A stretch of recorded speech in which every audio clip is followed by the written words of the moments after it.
So, Mr. Ebi, there's this word, or should I say, word I heard about, and I would like you to explore it. Okay. Yes, it's called is it feminine innocence. You said what? Feminine innocence. Feminine innocence. Yeah, What do you want to? like I want you to explore it. Like I want to know about it. Okay, you want to know about it, or well, for me, like as the word implies, feminine innocence. So two different words coming together to form a particular word that gives a significant meaning. Feminine, well, we all know what it is. It's talking about a woman and how innocent she can be, or becoming a victim whenever things happen, whenever there are happenstance on events that may cause or warrant her to become a victim to a circumstance or a situation. And it's it boils down to her connection, or her interaction between her and a particular individual, a male in general, where probably the male will become an antagonist or a predator to how she exists or how she lives. And for her to reply back, for her to react back to how she was being treated, or how she was being what she was actually given in a relationship between her and her man, she uses this phenomenon called feminine innocence to capture or captivate the man's mind to always make her a victim in the situation. Let me give you an example.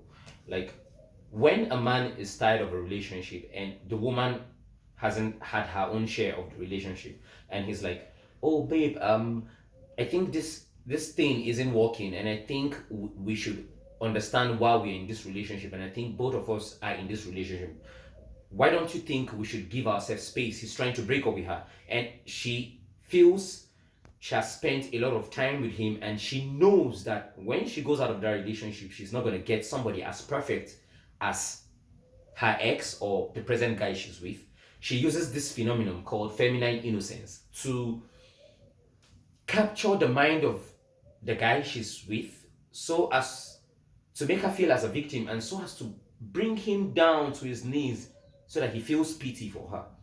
I think that's the word feminine innocence. It's a situation ability for women to use their femininity to cajole or capture a man in the most little possible way they can, so that he doesn't go out to see a better pasture for him or herself. And I don't want to sound like a bigot or a misogynist, or maybe I'm trying to bash women, but it's just a phenomenon. Just like when women say men are toxic, you hear the word toxic masculinity. Masculinity, Yeah, yes. so it's just more of like feminine. You can say toxic femininity. Like you rather use feminine innocence to justify how they use. There are a lot of women when you talk to them and they be like, "Okay, I've heard you, but is it because I'm a woman that's why you're treating me this way? What have I done to deserve this?" Like they talk to you this way. They use this word. They use this sound, this voice, this pitch. There's a way they lower their pitch and give it a kind of serenity, so that you feel, "Oh my goodness, what am I doing to this lady? Am I not supposed to be by her side regardless of what she has done, or am I not supposed to be in this relationship through thick and thin?" So it's actually a phenomenon women use to um well, how would I put this? They use it as a defense mechanism when their back is against the wall. I think that's all I can say about feminine Wow, innocence. that's a goal. I think that explains it a lot. It's really Okay, straightforward. and to top it all, we whenever you have a situation between two different people, regardless if they are being separated by gender, race, economic, political awareness, or what have you, whatever the difference may be between these two individuals, and they have an issue, if you are opportune to be a judge in this case, I think most of the times where we have biasness falling into the situation is because when a man is a judge into a situation, he tries as much as possible to see that it's the woman's fault to an extent, but to a degree. But women in general, it's always a man's fault. So when you're judging a situation, I feel when you listen to both sides, you are not supposed to say this side is wrong or this side is right.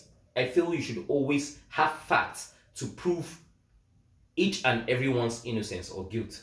So that's why you have new words in the 21st and 20th century, like toxic masculinity. I've never heard that word before, feminine innocence, until when I had people using it to define their relationship by saying, I'm in a toxic relationship. What do you call toxic? If you want to try to use that word to actually define a relationship, now we will have to go back to how we were born. You get, our mom were 100% loyal. You might call it stupidity in their own part, but well, stupidity gave birth to you and I. So if you think my mom, your mom, our moms, our mothers were stupid, and they gave birth to us and made us who we are today, sitting down here and saying intelligent or reasonable things like this, then I never call that stupid. I call that knowing what the future entails. I call that being a mother. And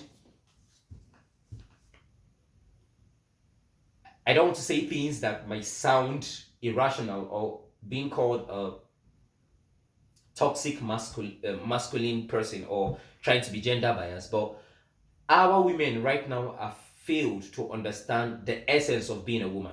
Our mothers back then were the fuel, they were the amber that produces the fire, the burning amber in the home.